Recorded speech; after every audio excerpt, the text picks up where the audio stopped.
Hello and hello, you awesome friends. This is your pal Edwards here and Steph Gobraiel. How are you today, Steph?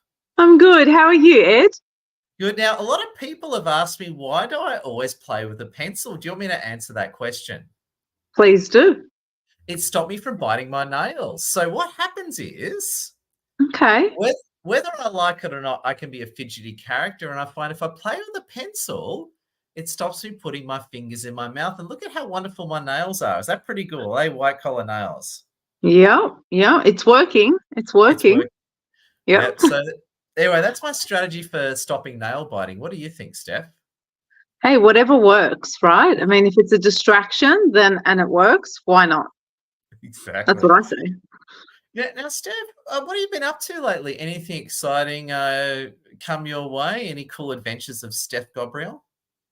I'm just hanging in for school to start, to be honest, Ed. It's been a bit of a juggle, as every parent that has kids on school holidays can appreciate.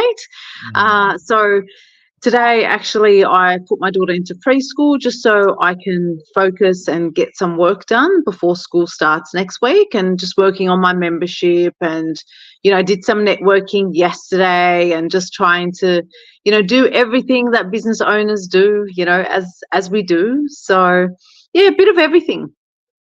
And you talked about the word focus. And the reason why I picked it up, because here's the thing about focus, right? And where I'm going to pick on me here, right? It's easy to talk about focus when you're winning, right? So let's say your life's going really well and you're successful and you got heaps of money and everyone loves you. It's very easy to stay focused. But Yep. when reality hits and throws a curveball at you, it's really Hmm. difficult. I remember a few years ago, this is before I did the networking Zooms. This is when I did more live webinars. I remember Sure. just before I started a live webinar with 50 people booked in, a big client emailed me saying that we're through and we're finishing up, right? So literally 5 minutes before I Oh my started this big goodness. webinar, it basically the nuclear, I don't have big clients like that anymore, thank God, right? But in the day, I used to have really big clients that would pay me large amounts. It was basically the beat it Ed email 5 minutes before, and I was knocked off my chair, but I literally had people in the waiting room on my live webinar. Wow. How did you handle that? Not very well, which is why we're having this business discussion now, right? I Yeah, was I did it, but I was very off my chair. It was a very difficult hour for me getting through that. it But the would be. thing I want to talk to you about is Mm. focus. How do we build focus and how do we keep focus when bad things happen, which is all the time? Yeah, so I won't relate it to your scenario, Ed, because that was 5 minutes before you starting a webinar, and that would throw anyone off, right? Yeah, No one, I don't think, would be in their right mind if they lost yeah, a massive client like that five yeah, minutes before the yeah. webinar. Yeah. It was like However, 4 minutes. It was like the webinar was oh, like 8 PM, and it was like 7:56 the email came in. It's like lovely. 4 minutes, actually. that's terrible. That is Yeah. so terrible. Timing, right? Sometimes, Oh, again, it's one thing we can't control, right? yeah, That's number one. But I yeah. think I have this mindset, Ed, of giving yourself permission to wallow and to Mm, be upset and to be down in the dumps for a certain amount of time. mm. You got to give yourself that Yeah, permission. But then you've got to, to a certain degree, you've got to snap out of it and shift your focus. mm. And Because how long's that time frame? Mine was 4 minutes in that scenario. What time frame do you recommend? I highly recommend more than 4 minutes. Would you say half an hour? 45 minutes is okay? yeah, I'd even say a max an hour if you need it.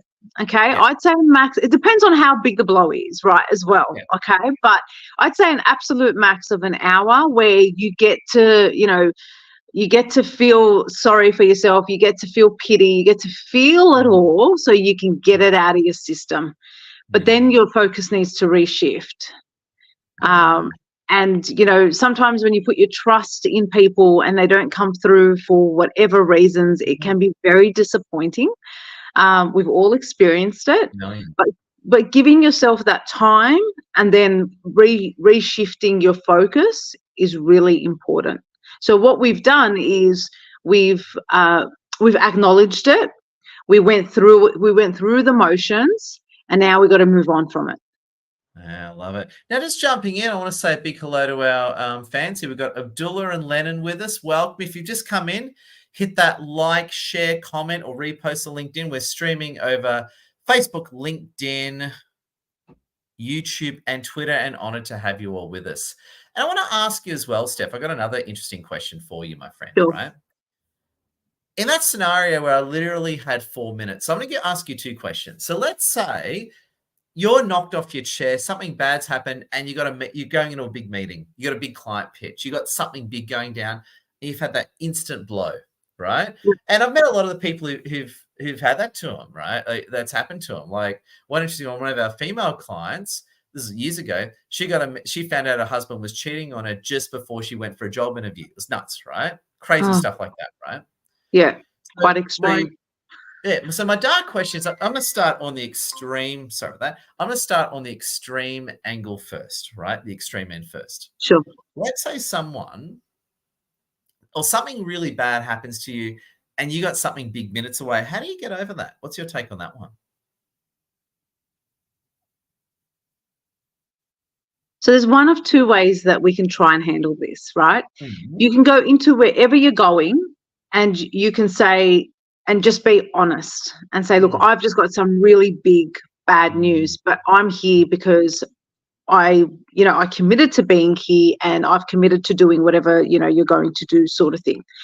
I think it's a valid point, because if these people haven't met you and they're gonna notice you're gonna be off your game, they're not going to know whether that's how you always are or if something actually happened.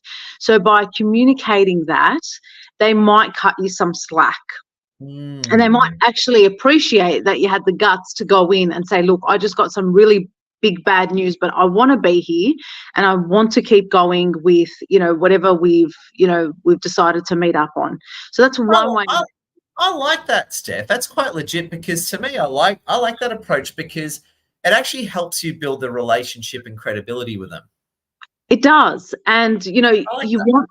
Yeah, and we're all human. We all get bad news. We all get, hit with a big blow right before things happen, so that's life. I mean, if people don't understand that, you got to really ask yourself, do you want to be working with these people? Right? And I think they'll respect you for it, because as I said, it takes massive guts to be able to go, look, I'm ready to go, but I just got some really bad news. So, if I'm slightly off my game, that is the reason why. Yeah, I like that, because the sales guy in me, I like that, because what it shows that you're humble. It shows that you tell the truth, and it also shows that you're determined, because even though you've taken a big personal blow, you said, even though I've taken a big personal blow, I still want to be here talking to you. It shows that real grit and commitment. I like that one, Steph. That's resilience, Ed, resilience. Yeah, and we all need that in business as well. So yeah. So I think that's good. So if you've taken something, it's good to be honest with it. If you've taken a heavy missile at the start, good to be honest with it. Now, how do we get through the grief as quickly as possible? Because my view is, if you're off your game for half an hour, done. After that, you need to get back to work. The productivity drill sergeant corporal in me likes that, right? Yep. I used to be like this. So again, I'm having a shot at myself here, but I know a lot of people listening would be like this. What if you're someone, and I used to be like this, someone who really focuses on the negative, they get caught up in those negative thought patterns. How do you really break up those negative thought patterns? And that's why I said, Ed, you need to give yourself a certain amount of time, to feel it, go through it, and then get over it.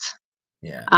Because it's all about the mindset, right? And our mindset is the most powerful thing that we have, that really controls us, or controls what we do and when we do it.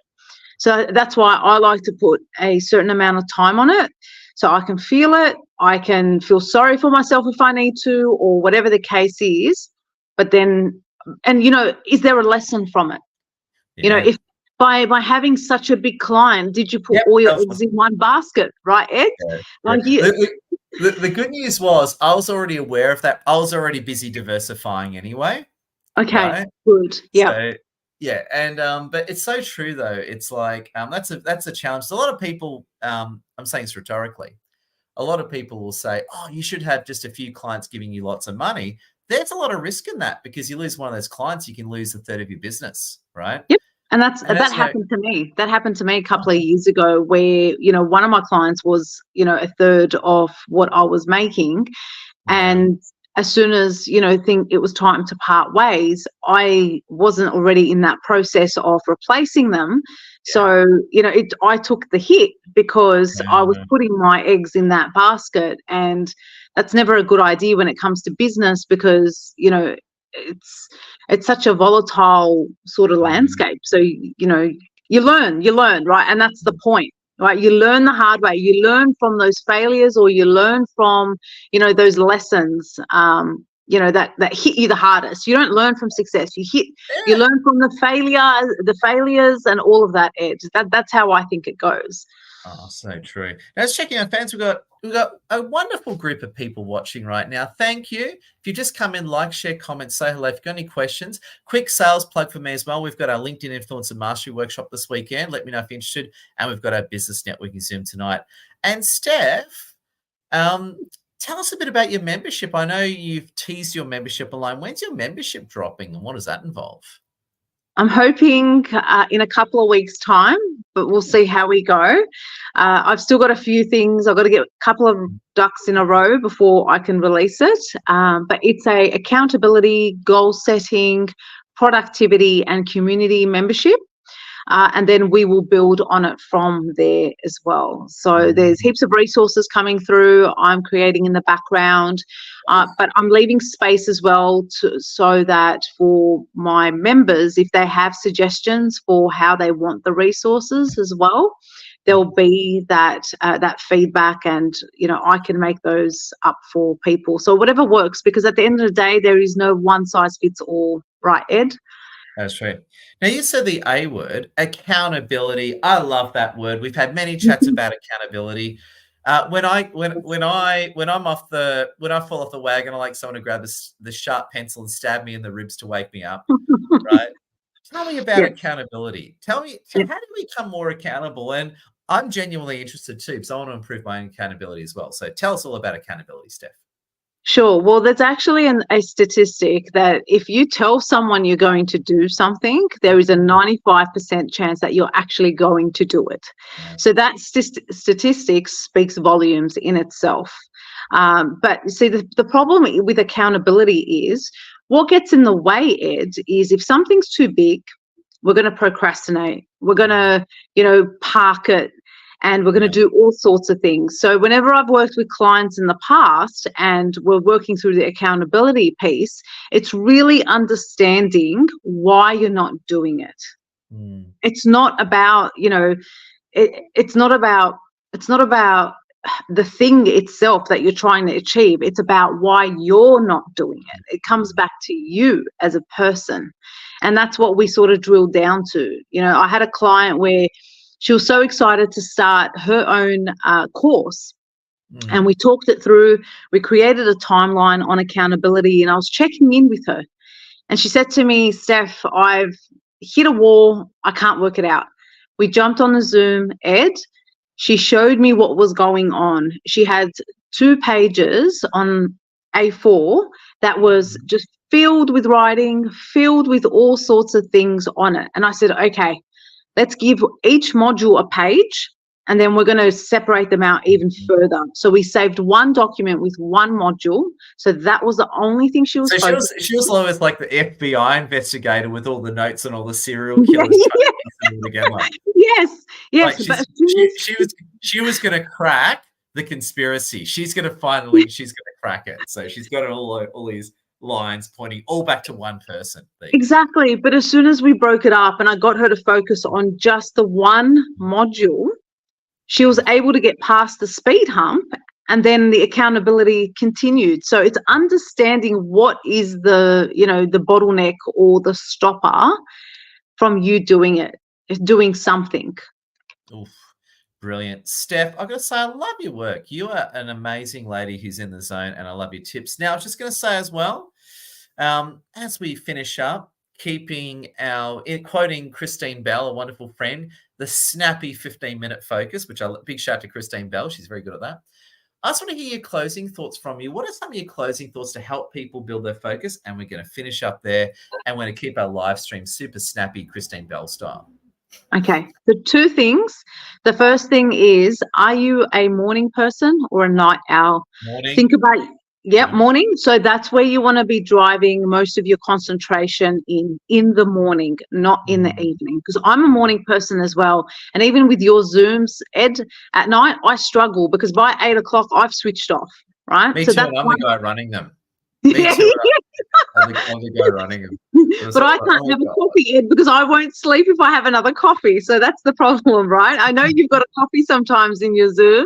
I got nothing. I just got my sharp pencil. So that's my coffee. Stab myself in the hand if I. So that's the first tip, Ed. The second one is think about your week and which day do you have the least on. So do you have a day in the week where you're just solely working on your business, or even half a day, and put it in there?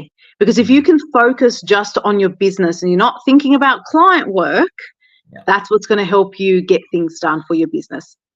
Brilliant. Steph, you are a smart lady. And Steph, can people get in contact with you via LinkedIn to ask you cool questions and sign up with you and give you money? Absolutely. Please connect with me and I'll follow. You know, we all support each other at the end of the day. We're all small businesses. So definitely connect with me. And friends, if you love it, please give Steph money and give me money too. We love you. We appreciate you. Steph, thank you so much. Love your work, everyone. Stay awesome. Thank you, Steph. Thank you.